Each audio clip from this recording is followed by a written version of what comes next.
എനിക്കൊന്ന് തിരിഞ്ഞു നോക്കുമ്പോൾ എനിക്ക് വയസ്സ് 70-71 ജീവിതത്തിൽ ഏറ്റവും ഭാഗ്യം കിട്ടിയ എന്താണെന്ന് ചോദിക്കുകയാണെങ്കിൽ യാതൊരു സംശയമില്ലാതെ എനിക്ക് പറയാൻ പറ്റും.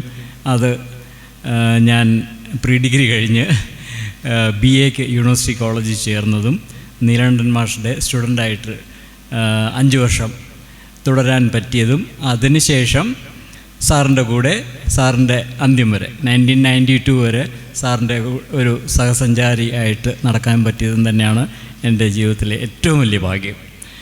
അതിന് യാതൊരു സംശയവുമില്ല. സാറ് വളരെ വളരെ ഒരു സിമ്പിൾ മനുഷ്യനായിരുന്നു. അതാണ് എനിക്ക് ഏറ്റവും വളരെ അത്ഭുതത്തോട് പറയാനുള്ളത്. സാറിന് 4 മക്കളായിരുന്നു.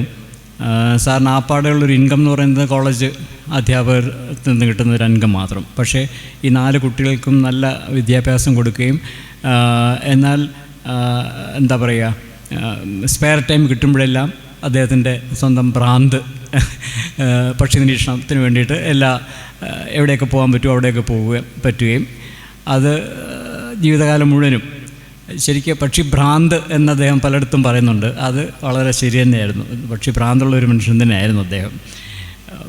പിന്നെ ഏറ്റവും അത്ഭുതം തോന്നിയ വേറൊരു സംഗതി, he was a born Brahmin, തമിഴനായിരുന്നു. വീട്ടിൽ തമിഴാണ് സംസാരിക്കുന്നത്. പക്ഷേ അദ്ദേഹം പഠിച്ചിരുന്ന സ്കൂളിനെ കുറിച്ച് പറഞ്ഞല്ലോ, 5ാം ക്ലാസ് മുതൽ 9ാം ക്ലാസ് വരെ മലയാളത്തിനെല്ലാം തോക്കുമായിരുന്നു. മലയാളത്തിൻ്റെ സ്റ്റാൻഡേർഡ് വളരെ മോശമായിരുന്നു.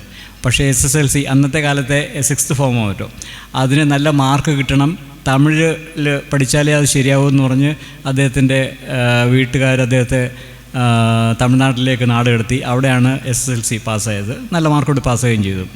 അപ്പോൾ അന്നൊന്നും മലയാളം ഒട്ടുമേ അദ്ദേഹത്തിന് വഴങ്ങിയിരുന്നില്ല. അങ്ങനെ ഒരു മനുഷ്യൻ ഇത്ര ഗംഭീരമായിട്ടൊരു മലയാളം എഴുതാൻ എങ്ങനെ പറ്റിയെന്നുള്ള കാര്യം ഒരു അത്ഭുതമാണ് ശരിക്കും.